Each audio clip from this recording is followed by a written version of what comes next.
élevons ton nom plus haut. Nous élevons ton nom plus haut.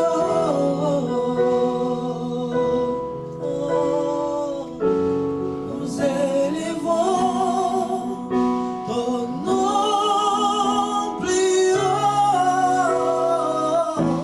Comme une bannière dans les cieux. Nous élevons Jésus. Nous élevons ton nom plus haut. Nous élevons Jésus. Nous élevons ton nom plus haut. Nous élevons Jésus. Nous élevons ton nom plus haut. Comme une bannière dans les cieux. Et nous élevons ton nom plus haut.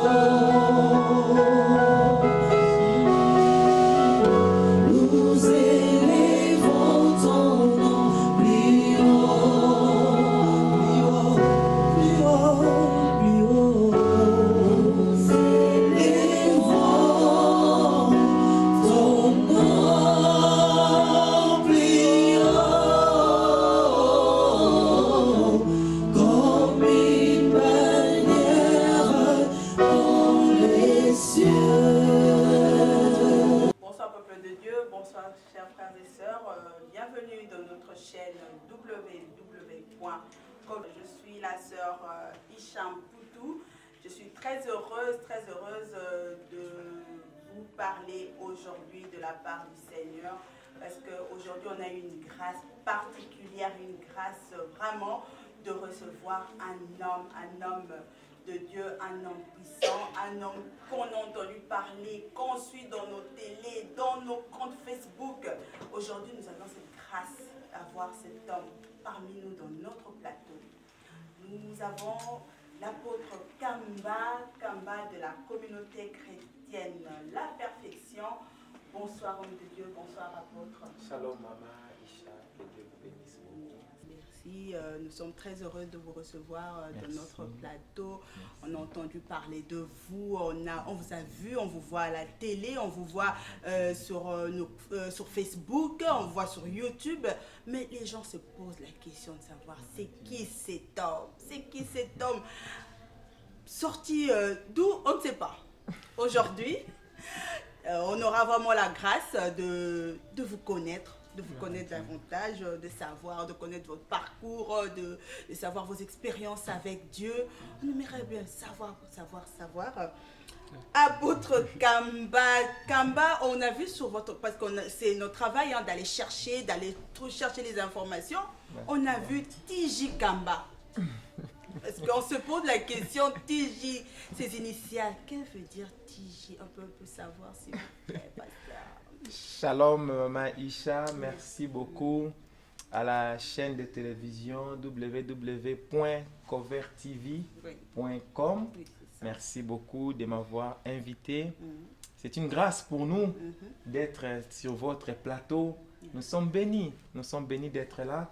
Et je suis un peu surpris de voir que aussi grand nombre de gens me suivent et nous regardent. Nous pensons que nous sommes encore au début de ce que Dieu nous a appelés à faire et nous rendons grâce à Dieu pour cela. Je ne sais pas si ce n'est qu'une impression ou plutôt c'est vous, votre travail de journaliste, vous faites beaucoup de commentaires nous concernant. Je ne sais pas, mais nous louons Dieu pour cela. Et je crois que nous ne sommes pas encore au point où vous nous placez là. Mais Dieu va nous aider, un jour on arrivera pour sa gloire. Et si nous pouvons parler de nous, c'est très compliqué parce que pendant beaucoup d'années, nous avons une déformation professionnelle. Nous parlons de Jésus-Christ, nous parlons de Dieu et nous avons parfois du mal à parler de nous-mêmes. Je ne sais pas, je pense que c'est plus ce que Jean-Baptiste avait dit, il faut qu'il croisse et que je diminue. Du coup, je rends grâce à Dieu d'être là. Et comme vous avez dit, TJ Kamba.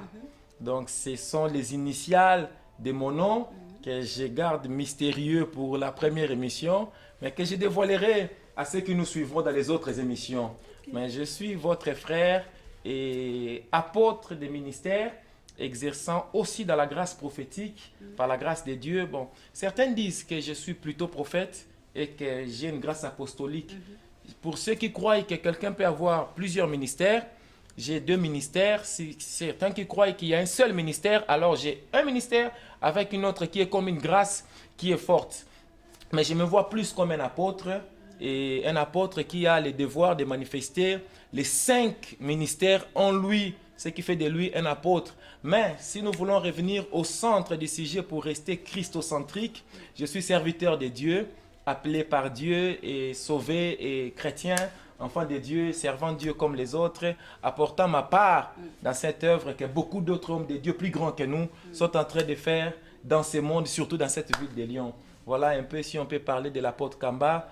Je crois qu'on parlerait d'un petit apôtre qui travaille dans une petite église dans la grande ville de Lyon, au milieu des grands. Nous apprenons et nous sommes là au milieu du peuple de Dieu. Voilà un peu sur l'apôtre TJ Kamba. Je bénis Dieu en vous entendant parler. Amen. À chaque fois vous revenez, vous faites petit, vous faites petit. Ça m'intrigue un peu, je veux bien savoir. Parce que en vous regardant sur les chaînes, on a l'impression d'un grand homme. Hein? Mais là, vous parlez, vous faites petit. Il y a un problème. Expliquez-nous, apôtre. On veut bien comprendre pourquoi cette humilité. Pourquoi? Non, maman, je ne me fais pas petit. Je suis conscient, tout simplement.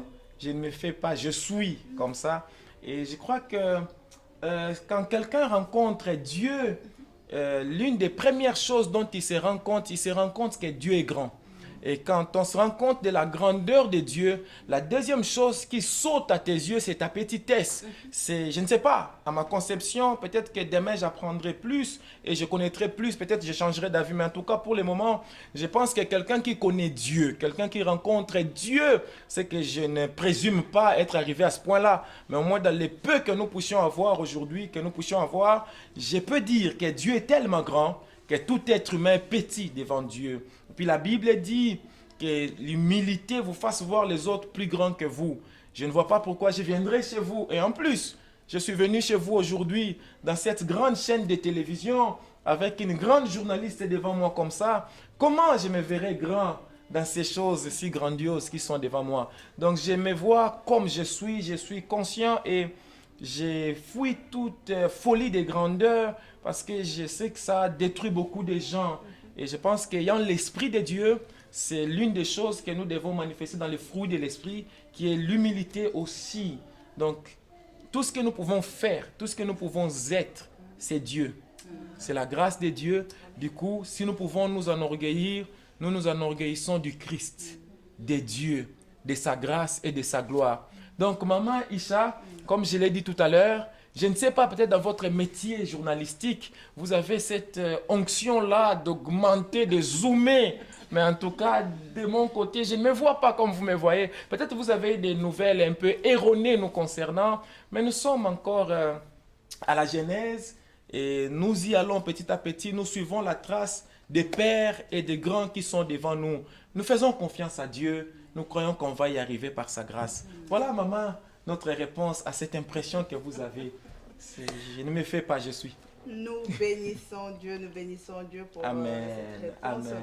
Alors, Amen. papa, franchement, on sait, on voit prêcher, mais je pense qu'il y a eu un commencement dans tout ça. Oui. On aimerait bien bien sûr. savoir d'où vous avez commencé. Comment ça a commencé? Est-ce que c'était du jour au lendemain, vous êtes réveillé, vous avez dit, allez, ça y est, c'est parti? Ou bien ça a commencé quelque part? Parlez-nous de votre jeune enfance, parce que nous sommes là, on vous voit, mais il y a d'autres personnes qui vous ont connus, donc on veut Oui, savoir, on c'est veut vrai, connaître, c'est on veut vrai. percer ce mystère, papa. Ah, Maman Isha, Oui. ce que vous me demandez est grand. Je vais essayer de parler brièvement de moi, de mon parcours. Il y a un début, oui, il y a eu un début. Comme vous le dites si bien, ce n'était pas du jour au lendemain. Je me suis réveillé et je suis devenu apôtre Kamba. Non, je pense qu'il y a eu un début à tout. Et pour nous aussi, il y a eu un début. par la grâce de Dieu, nous avons connu le Seigneur très tôt. Il y a aujourd'hui, on peut dire, plus ou moins 28 ans. En 2018, ça fait plus ou moins 28 ans. Et autour de 1990, où nous avons accepté le Seigneur Jésus-Christ comme Seigneur et Sauveur. Et nous avons parlé en langue la même année. Et ce n'était pas l'année où j'ai découvert les églises. Par la grâce de Dieu, selon l'histoire, parce qu'à cette époque, je n'étais pas encore vivant, mais on nous a raconté que notre mère fait partie des gens qui ont bâti une église dans la ville de Kinshasa. Et pour les gens qui connaissent, dans la commune de Kasavubu, juste en face de la maison communale, il y a une assemblée pentecôtiste ou protestante. Et on nous a raconté que notre mère faisait partie des femmes de cette église. Et ils apportaient des briques à l'église, ils apportaient l'argent pour construire ce temple-là. Et à un moment, un homme de Dieu avait prié pour elle et il avait prophétisé que vous aurez un fils. Et ce fils sera un prophète de Dieu et il sera une bénédiction pour beaucoup de gens. Et à cette époque-là, mes parents nous m'ont dit qu'ils avaient décidé de ne plus avoir d'enfants. Mais Dieu avait annoncé cela.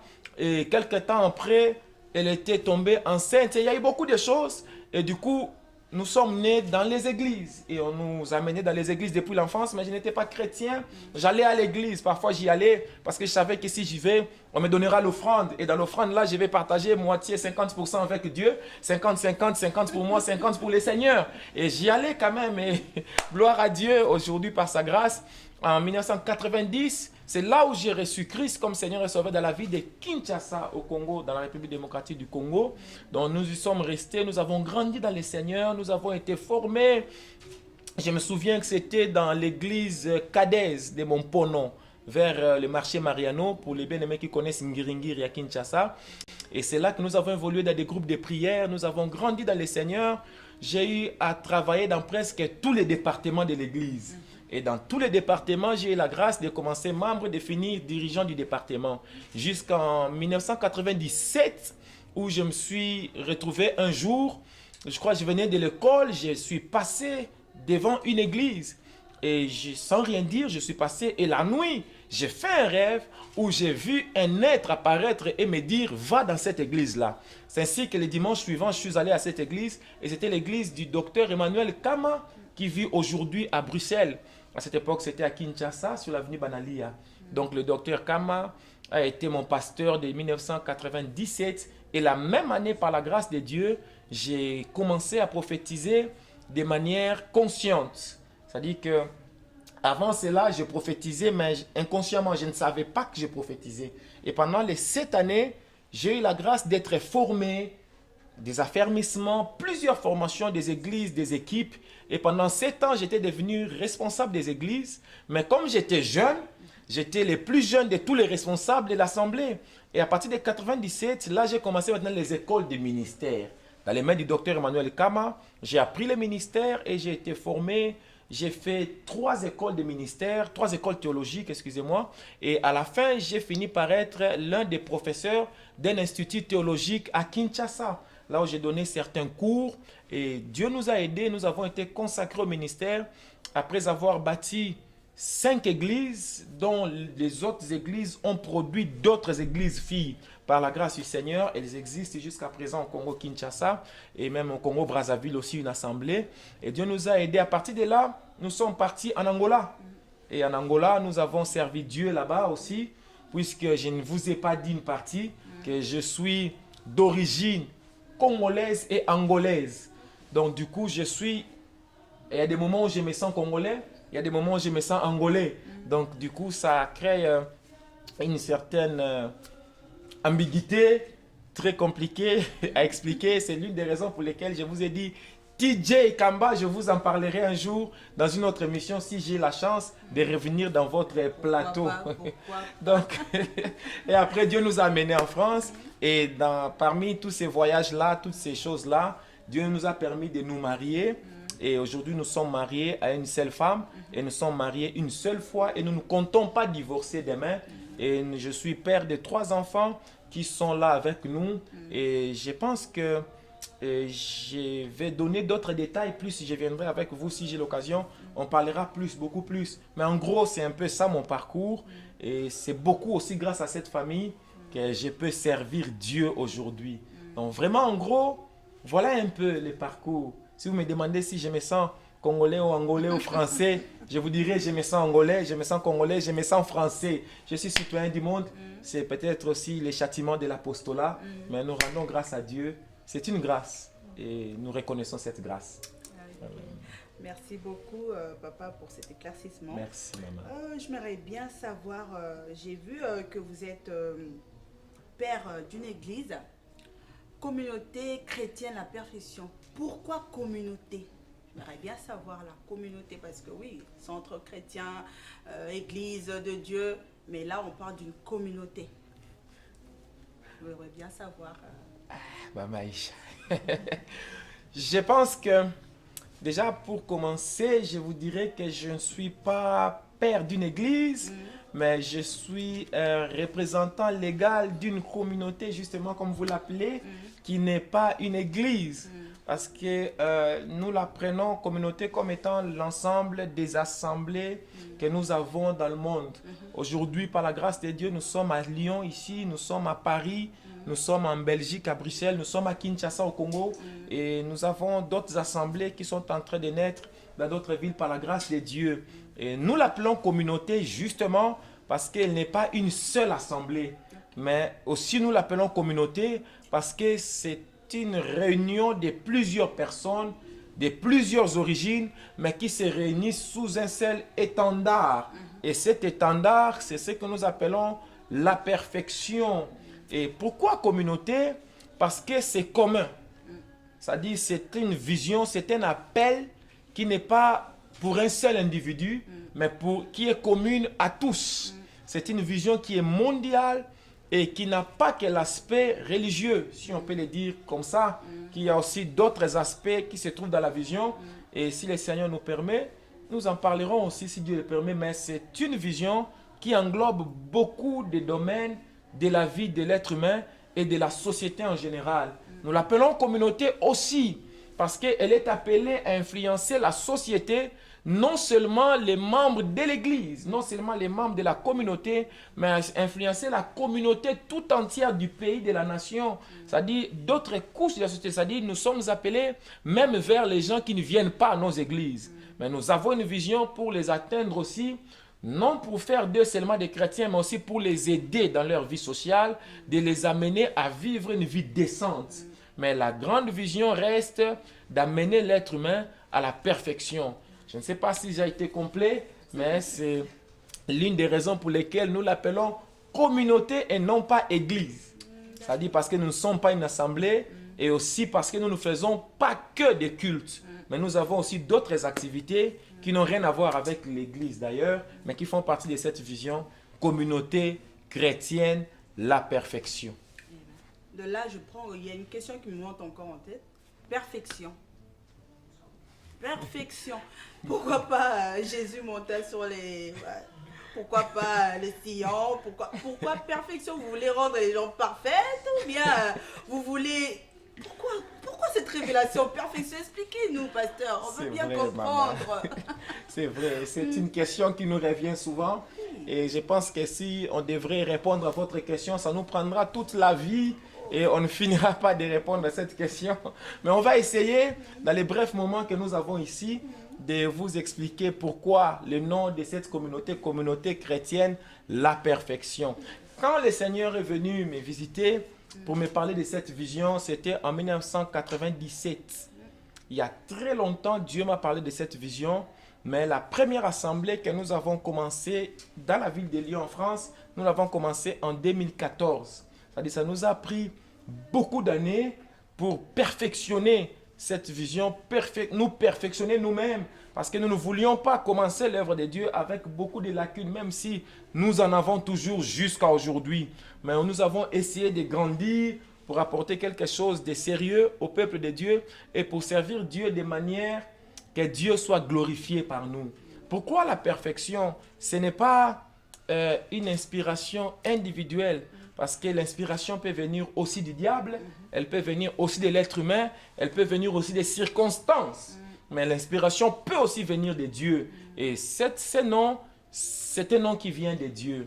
Et si nous partons vraiment à la Genèse, quand le Seigneur nous a révélé cela, la première chose que le Seigneur m'avait dit, c'était, mon fils, je te donne la vision, mais ce n'est pas ta vision, c'est ma vision. Donc du coup, je me retrouve comme Joseph dans la maison des pharaons, qui interprète la vision du pharaon, même si les gens peuvent avoir l'impression que c'est Joseph qui fait les choses. Mais Joseph sait que ce que j'ai fait là, c'est les rêves des pharaons, ce n'est pas mon rêve.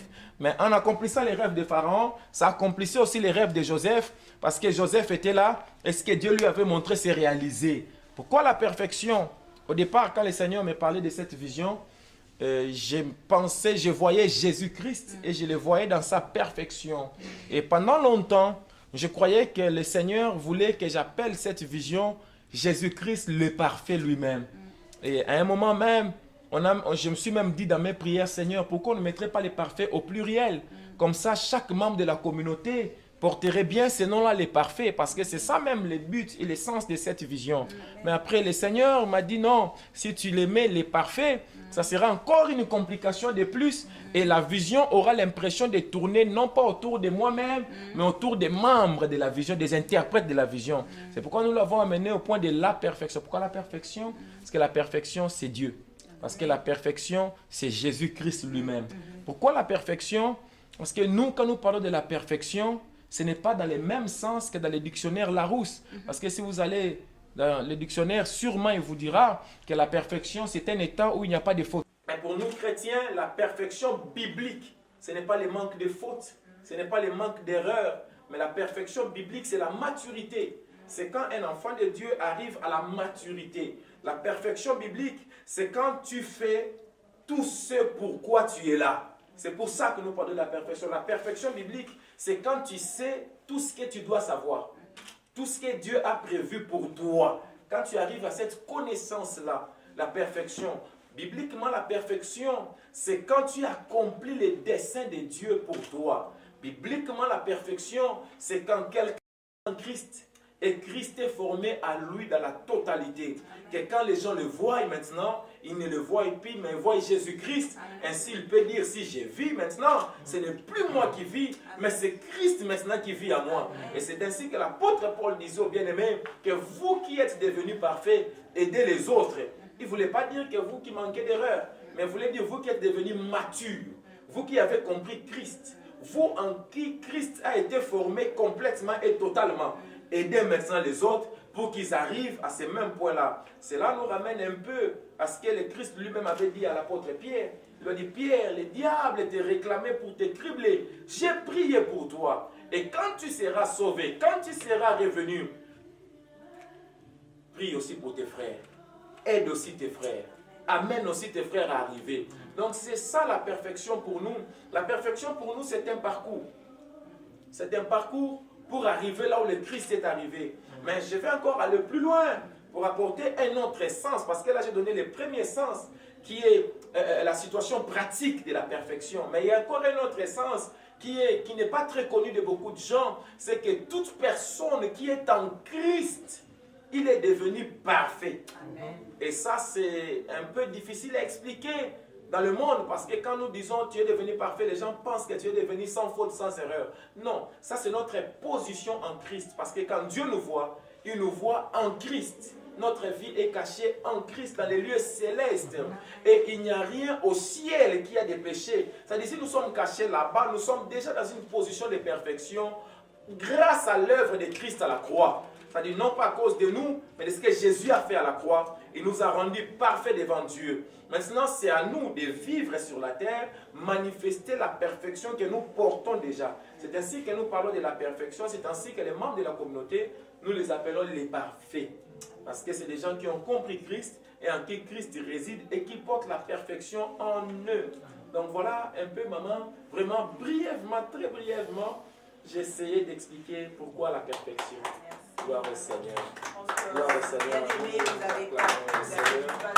Gloire à Dieu, gloire à Dieu. On a vraiment eu des questions sur ce nom. Les gens voulaient savoir pourquoi. Mais il y a encore une question que les gens posent. On a eu à regarder les logos de l'église. On voit le feu. Yes. On voit marqué by fire, by fire. Et quand on vous entend prêcher, c'est by fire. Fire qui revient. On se demande by Fire, c'est qui?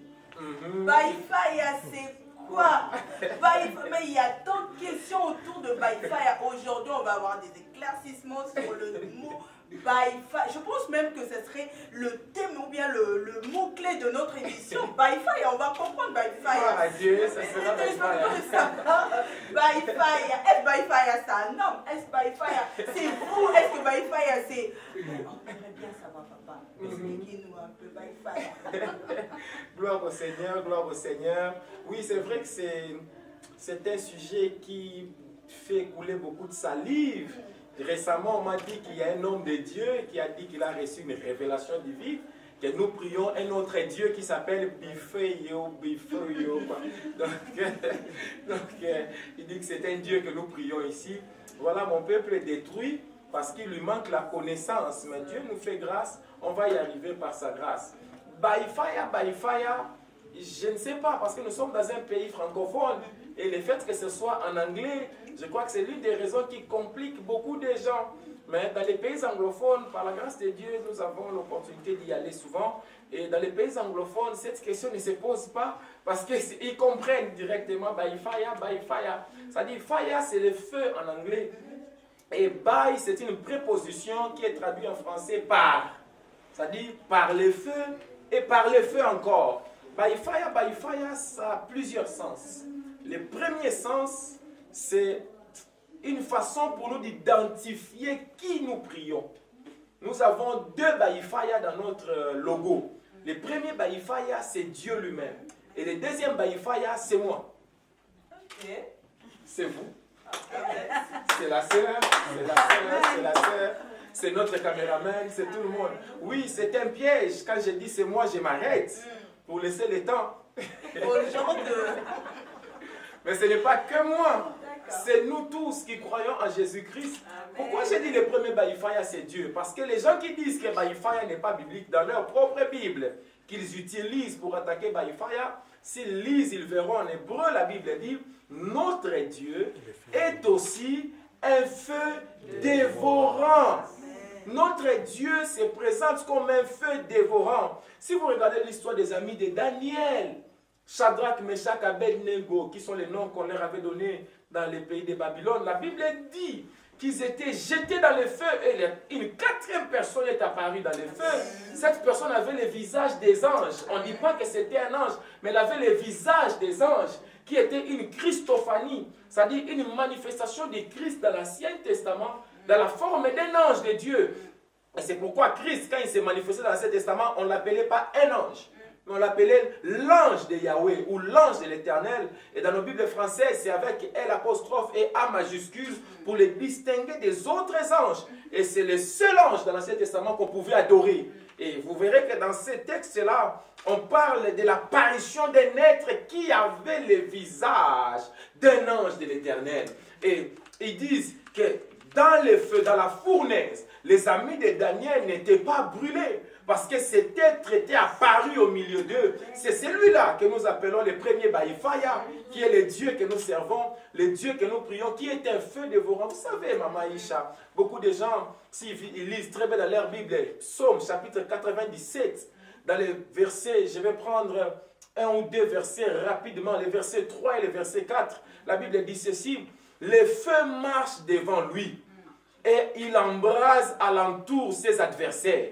Ses éclairs illuminent le monde, la terre les voit et tremble. » Et le verset 5 dit, les montagnes se fondent comme la cire devant l'Éternel. Parce que c'est le feu qui fait fondre ces choses. Et devant le Seigneur de toute la terre. Je vais dire quelque chose ici. Remarquez que dans la Bible dit que le feu marche devant lui. C'est-à-dire que notre Dieu, avant de se déplacer, il envoie d'abord le feu devant lui. Et ces feux-là, la Bible dit, il fait fondre des montagnes. Et il embrase les adversaires. Ça interpelle quand même. Notre Dieu est tout-puissant. Mais on dit ça embrase ses adversaires. Il a aussi des adversaires. C'est un point que nous allons étudier. Mais peut-être dans les prochaines occasions, si j'en ai.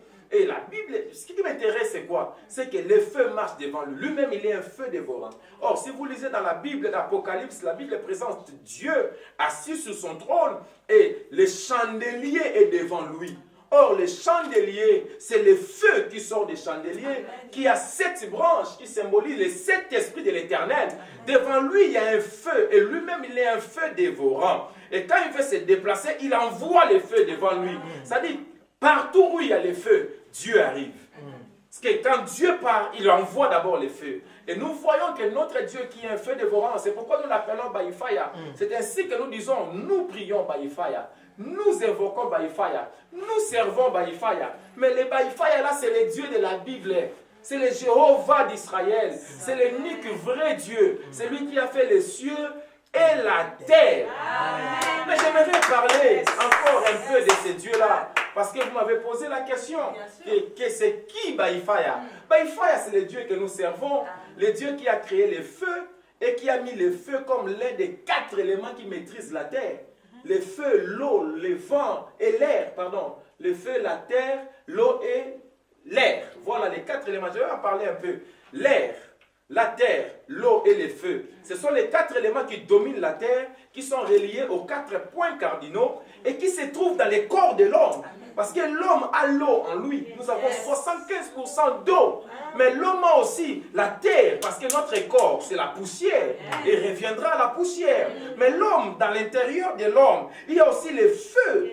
Le feu, c'est important dans l'homme, parce que l'homme a la température. Si vous mettez des thermomètres, vous verrez que ça fait 38 degrés. C'est chaud, 38 degrés. C'est le feu dans l'homme. Et quatrièmement, j'ai parlé de l'air. C'est ce que nous respirons. Quand l'homme ne respire pas, il peut mourir. Ça fait partie des 4 éléments. Or, la Bible dit, Dieu a dit, faisons l'homme à notre image et selon notre ressemblance. Si l'homme ressemble à Dieu, ça dit que Dieu aussi a les 4 éléments. Or, je peux vous prouver dans la Bible que Dieu a les 4 éléments en lui. Mais, bon, il est Baïfaya. Baïfaya, mais le deuxième Baïfaya, c'est nous. Pourquoi? Parce que la Bible déclare, oh j'aime ça, si notre Dieu lui-même il est le feu, les chats produisent des chatons, les chiens produisent des chiots, les lions produisent des lionceaux, l'homme produit des petits hommes. Mais comment Dieu lui-même il est un feu? Il ne va pas produire des enfants qui sont aussi des feux. Déjà, le fait d'être enfant de Dieu, chaque enfant de Dieu aussi est un feu. Parce que son papa est un feu. S'il a une autre nature, c'est qu'il n'est pas enfant de Dieu. Mais s'il est enfant de Dieu, il doit être un feu. Ça, c'est la première chose. La deuxième chose, c'est que lui-même, Dieu dit dans sa parole, il lui fait de ses serviteurs des flammes, des feux. Oh, c'est extraordinaire. Il fait de nous des flammes de feu. C'est-à-dire, nous, les serviteurs de Dieu, nous sommes des flammes de feu. C'est pourquoi c'est le deuxième Baïfaya. Le premier Baïfaya, c'est Dieu lui-même. Mais le deuxième Baïfaya, c'est nous. Or, si nous sommes des flammes de feu, nous devons comprendre que la flamme ne peut pas exister s'il n'y a pas le feu. Parce que la flamme n'est pas le feu. Mais c'est la flamme qui montre que le feu est à cet endroit. Quand le feu n'est plus, la flamme disparaît. Beaucoup de gens sont tombés parce qu'ils ont pensé qu'ils sont des feux. Or, ils ne sont pas des feux. Ils sont des flammes des feux. Nous dépendons du feu pour exister. Et le feu, c'est Dieu lui-même. Là où il y a le feu, il y a la flamme. Que fait la flamme? La flamme amène la chaleur et la lumière. Quand il y a la flamme, on voit. Quand il y a la flamme, ça brûle. La chaleur du feu monte dans la flamme. C'est là où, ma soeur, j'aimerais vous dire, d'ailleurs, ça ne m'étonne pas, parce que vous verrez dans votre Bible, par exemple, l'histoire de Sodome et Gomorrhe, comment notre Dieu, qui est une flamme de feu, lui-même, pardon, qui est le feu dévorant, comment il a dévoré 2 villes. Il a dévoré 2 villes facilement et tout a été brûlé. Parce que lui-même, c'est pourquoi d'ailleurs vous voyez qu'il dit dans sa parole, tu traverseras les feux et ça ne te brûlera pas. Parce que toi-même, tu es une flamme des feux, c'est ta nature, tu te retrouves dans la nature. C'est pourquoi quand nous parlons de Baïfaya, nous expliquons que nous sommes des Faya, nous sommes des flammes de feu. C'est ainsi que même les feux des épreuves ne peut pas détruire notre foi. Le feu des attaques, le feu des combats nous fortifie encore. C'est notre nourriture. C'est ainsi que nous sommes l'or qui passe par les feux pour devenir meilleur. Ainsi, maman Isha, je ne sais pas si j'ai été assez clair, mais j'ai essayé d'expliquer que le premier Baïfaya, c'est Dieu lui-même. Nous nous rendons sa gloire, mais le deuxième Baïfaya, c'est nous-mêmes. Nous reconnaissons cette grâce et nous ne la prenons pas en vain. Voilà l'essence de Baïfaya. Baïfaya. C'est pourquoi quand je prêche, chaque fois que je dis Baïfaya, les gens répondent Baïfaya.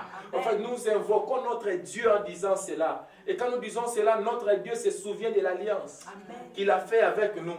Et assurez-vous, maman, si je te dis Baïfaya, ce que je dirai après, ça ne va pas rater. Amen. Nous bénissons Dieu pour cet éclaircissement. Je pense que nos téléspectateurs ont bien compris le sens du mot by fire, by fire. Yes. Donc arrêtez de vous poser des questions, arrêtez de vous faire des idées. By fire, c'est le nom de Dieu. Amen. By fire, c'est l'apôtre qui a l'image de Dieu. Amen. By fire, c'est toi. By Amen. fire, c'est moi. Nous Amen. sommes des by fire, nous sommes des flammes de feu. Amen. Nous bénissons Dieu Amen. pour cet éclaircissement qui apaise nos âmes, parce qu'il y avait tellement de questions, tellement de gens voulaient savoir. Aujourd'hui, je pense que nous sommes complets. Dieu va nous faire grâce. On va continuer. Ce n'est pas encore parfait, mais ça vient. Nous bénissons Dieu, papa. Amen. Alors, notre émission touche un peu à sa fin. On aimerait bien savoir.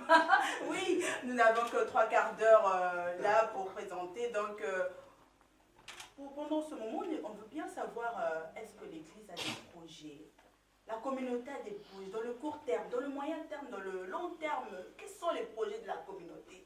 Est-ce qu'elle va s'arrêter en Belgique, à Paris, comme vous avez dit, ou bien vous voulez vous intensifier dans le monde qu'on voit et qu'on entende parler de la perfection? On veut savoir. Gloire au Seigneur. Nous avons des projets. Si un homme n'a pas de projet, il doit mourir. Il ne mérite pas de vivre parce qu'il n'a pas de demain. Ce qui te fait lever le matin, c'est la vision qui te porte. C'est cette vision-là qui te fait te réveiller au milieu de la nuit quand les autres dorment. Mais tu es là, tu te réveilles parce qu'il y a une vision qui te porte. Si tu n'as pas quelque chose pour lequel mourir, tu n'es pas digne de vivre. Je crois que c'est l'une des phrases que je dis souvent quand je parle de cette vision. C'est des choses pour lesquelles nous sommes prêts à mourir. C'est pourquoi nous restons vivants jusqu'à aujourd'hui. Cette communauté, comme je disais, elle va au-delà de nous. Elle va vraiment au-delà de nous. Elle est plus grande que nous. C'est pourquoi nous passerons, mais cette institution restera. Et la vision est très grande. C'est pourquoi j'ai du mal à parler des projets.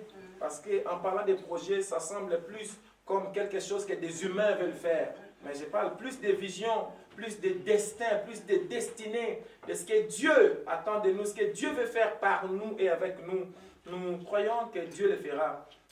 À court terme, nous avons la vision déjà d'asseoir les assemblées qui sont déjà là.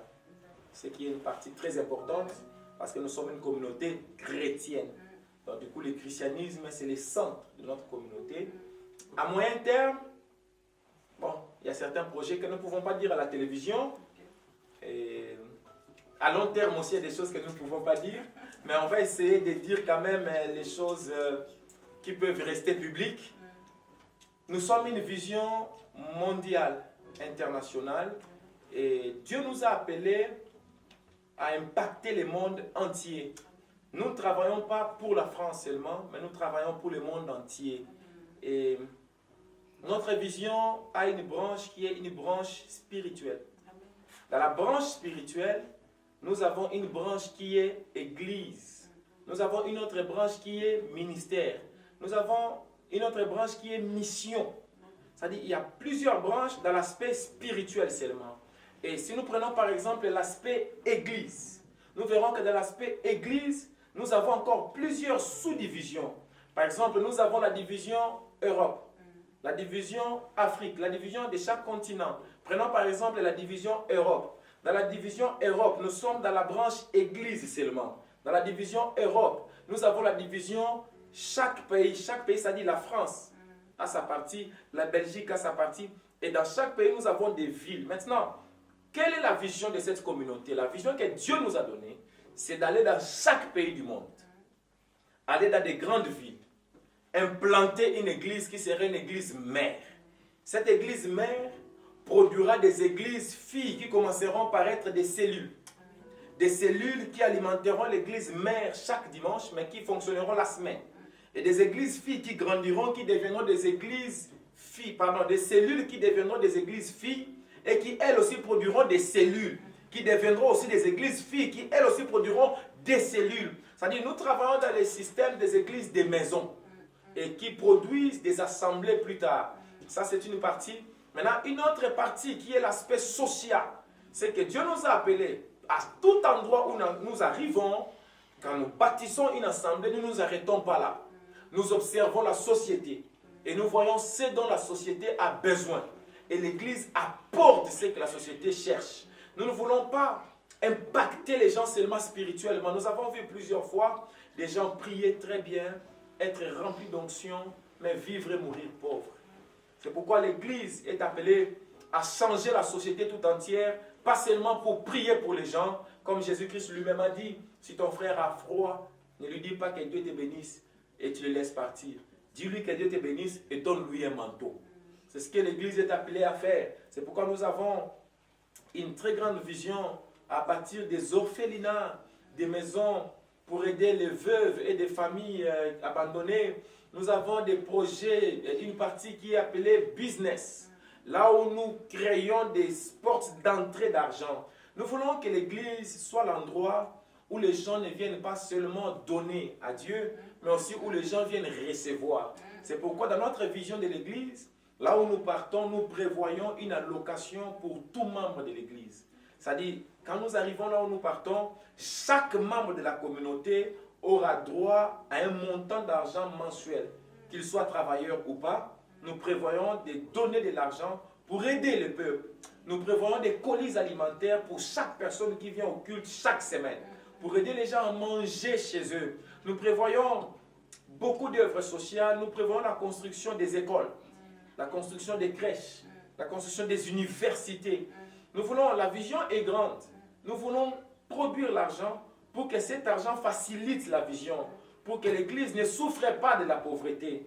Et nous croyons en Dieu, les choses sont en marche. C'est la raison pour laquelle notre Église qui se trouve ici à Lyon, qui se trouve dans un local, et nous avons cette vision d'acheter tous les locaux dans les alentours et d'acheter tous ces parcs d'activités afin de lancer quelque chose comme pilote de ce que nous voulons faire dans le monde.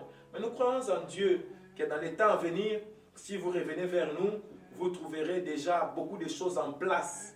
Et nous prévoyons des bureaux d'assistance sociale en Europe. Nous prévoyons beaucoup d'autres choses, certaines choses qu'on ne peut pas vraiment dire devant la télévision, mais il y a beaucoup de choses à dire. Je crois que ça nous prendra beaucoup de temps pour vous expliquer ce que nous pensons faire, comment nous prévoyons de les faire. Et si nous arrivons là où nous arrivons, chaque personne qui travaille à l'église a droit à un salaire qui lui permet de vivre pour qu'il soit permanent dans l'œuvre de Dieu. Et nous, dans nos écoles, dans nos centres de formation, dans nos compagnies, dans tout ce que nous allons produire, nous prévoyons de former les membres de la communauté pour que ce soit eux-mêmes qui les gèrent et qui travaillent dedans. Et vous verrez que ces gens-là qui travaillent comme ça, quelle est la vision que Dieu nous a donnée? Nous allons dans la rue, nous ramassons un bébé qui a été abandonné. Nous-mêmes, nous logeons cet enfant-là dans nos logements sociaux. Nous-mêmes, nous prenons soin de cet enfant-là dans nos orphelinats. Nous le mettons dans notre école. Il étudie jusqu'à notre université sans payer de frais parce qu'il est membre de la communauté. Quand il finit ses études chez nous, nous l'embauchons nous-mêmes dans nos institutions. Et du coup, quand il travaille, il reçoit son salaire. Admettons par exemple que c'est un homme de Dieu. Et Dieu l'appelle aussi au ministère entre-temps. Il travaille dans la communauté en tant qu'homme de Dieu, mais aussi en tant que professeur par exemple. Il a son salaire en tant que professeur qui n'a rien à voir avec le ministère. Il a son salaire aussi en tant que ministre de Dieu. Et en même temps, il a son allocation que nous donnons à toute personne, qu'il soit travailleur ou non. Ce sera universel. Et en même temps, il a droit à ses colis alimentaires s'il veut les prendre ou non. Mais ils seront là disponibles pour lui. Cette personne, vous n'allez pas lui enseigner de donner la dîme à cette communauté. Lui-même, il saura que c'est Dieu qui m'a ramassé. Et c'est Dieu qui a fait de moi ce que je suis. J'honore ma part d'alliance. Et j'apporte ma dîme pour que les autres aussi soient aidés, comme moi j'ai été aidé. Donc du coup, ça va enlever beaucoup d'enseignements, parce que nous mettons en pratique ce que Jésus-Christ a dit. C'est ainsi que nous prévoyons de construire un temple ici à Lyon, par exemple, qui sera le quartier général mondial de la communauté chrétienne de la perfection. Et nous allons prolonger les stations de métro de nos propres frais. Nous allons ramener les métros jusque dans les sous-sols de l'église pour permettre aux gens de prendre les métros, d'arriver et directement aller dans l'église. Si les gens du monde peuvent le faire pour un musée, Pourquoi pas les chrétiens peuvent avoir cette vision de le faire. Et nous voulons mettre un héliport en haut du temple pour faciliter les déplacements des hommes de Dieu, pour que par exemple quand Baïfaya vient au culte, au lieu de s'attarder dans les bouchons sur la route, il prend l'hélicoptère à la maison, il s'arrête et il descend à la tête de l'église et il entre dans l'ascenseur, il fait son culte, ou bien il y a Dieu, ou bien il n'y a pas Dieu. Donc voilà un peu les petites choses auxquelles nous travaillons jour et nuit et nous faisons confiance à ce Dieu-là qui a donné la vision. Il est fidèle, il le fera. Nous ne voulons pas faire quelque chose qu'un jour nous mourrons, ça disparaît. Non, nous voulons faire une institution qui est plus grande que nous. Nous passerons, elle restera aux générations à venir et d'autres générations à venir. Mais qu'un jour les gens viennent sur la terre et qu'ils disent la communauté chrétienne, la perfection a changé la société. Si Christ l'a fait, nous sommes appelés à le faire. D'accord. Donc dans les prochaines émissions, on aura cette grâce encore de vous recevoir parce que ce n'est pas la dernière fois, ce n'est pas la première fois. Donc là, on va encore rentrer dans les profondeurs, connaître Amen. encore, savoir et percer encore les mystères parce que Amen. vous avez entendu, vous êtes un homme de mystère, vous êtes un homme qui nous laisse un peu, on veut vraiment rentrer dans les profondeurs. Gloire Nous à bénissons Dieu parce que c'était Amen. vraiment une grâce de vous avoir à nos côtés. Merci, parce maman. que les gens, on a demandé comment faire pour l'atteindre. Les gens disent, ah non, c'est pas facile, c'est un homme qui voyage de partout dans le monde, c'est pas facile. Mais nous avions eu cette grâce de vous recevoir dans notre plateau. C'est une grâce pour moi d'être chez vous, maman. C'est plutôt moi qui ai reçu cette grâce. Merci, merci beaucoup. Vous avez laissé beaucoup de grands. Vous êtes venus chez nous. Merci. C'est une grâce pour nous. Et nous sommes reconnaissants pour cela. Merci vraiment. Nous Merci. bénissons Dieu pour votre humilité. Amen. Ça, c'est vraiment Amen. un point que j'ai eu à souligner depuis le début et la fin de cette émission. Nous voyons que vous êtes accompagnés. oui. On aimerait bien savoir, voilà, c'est qui les sœurs qui vous accompagnent. Est-ce c'est vos bras droits? Est-ce c'est le membre de l'église? Est-ce ce sont les mamans qui tiennent l'église? On veut bien savoir. Non, ce ne sont pas les mamans qui tiennent l'église. Ce ne sont pas mes bras droits. Bon, après, je n'ai pas 3 bras. Bon. J'ai un seul bras droit, c'est celui-ci, par la grâce de Dieu. Donc, à moins que j'ai l'onction d'araignée. Mais en tout cas, pour l'instant, j'ai un seul bras droit. Et nos mamans sont nos mamans chantres. Oui, ce sont nos musiciennes parmi nos autres chantres. Elles font partie de nos chantres et elles chantent. Et d'ailleurs, vous avez vu au début de l'émission, il y a une mélodie céleste ici. C'est grâce à eux. Et c'est eux, j'ai dit eux parce qu'ils sont aussi avec notre frère Daniel au piano. Et Papa Bienvenu Landou, qu'on a écouté chanter tout à l'heure. Et d'autres chantres qui ne sont pas avec nous. Donc elles ont eu le temps d'être là. Et ils nous ont accordé grâce de nous accompagner dans votre plateau. Donc c'est pour ça qu'ils sont là. Donc elles ne sont pas mon bras droit et ils ne sont pas les mamans proches de Papa Baïfaya. Non, ce n'est pas ça. Pour clôturer, pasteur, un petit mot pour le peuple de Dieu. Un petit message pour bénir ce peuple qui est resté là devant leurs écrans pour vous écouter. D'accord, que Dieu vous bénisse beaucoup, vous qui nous regardez. Nous vous remercions de rester avec nous jusqu'à présent.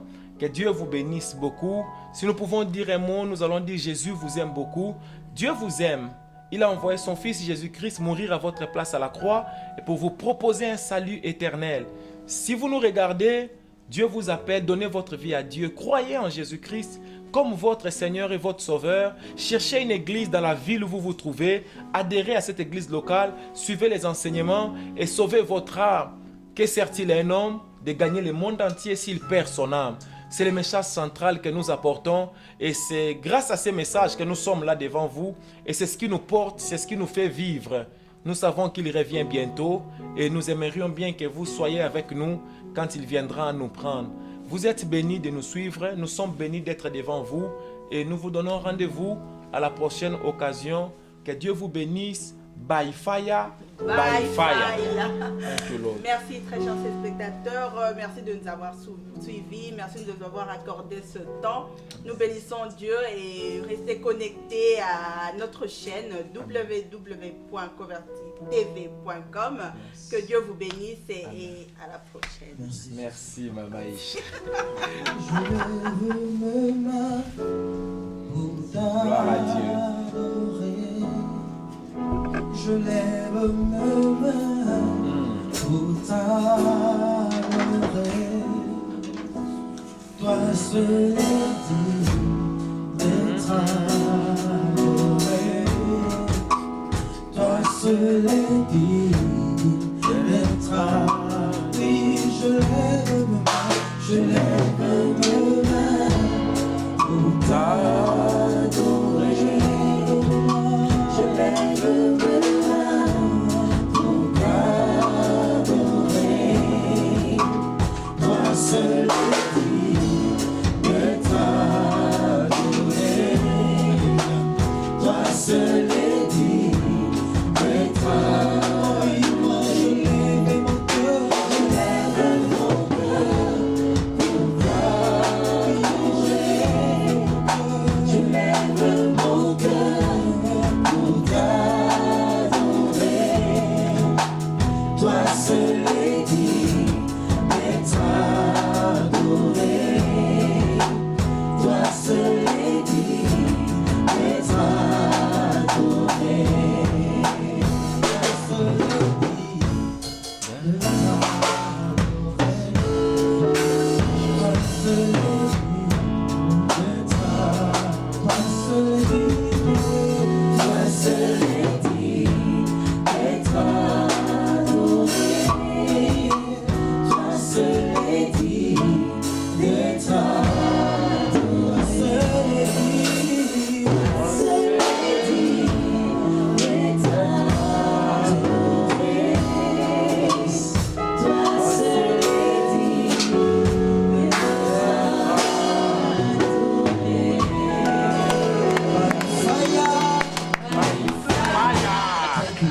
Amen.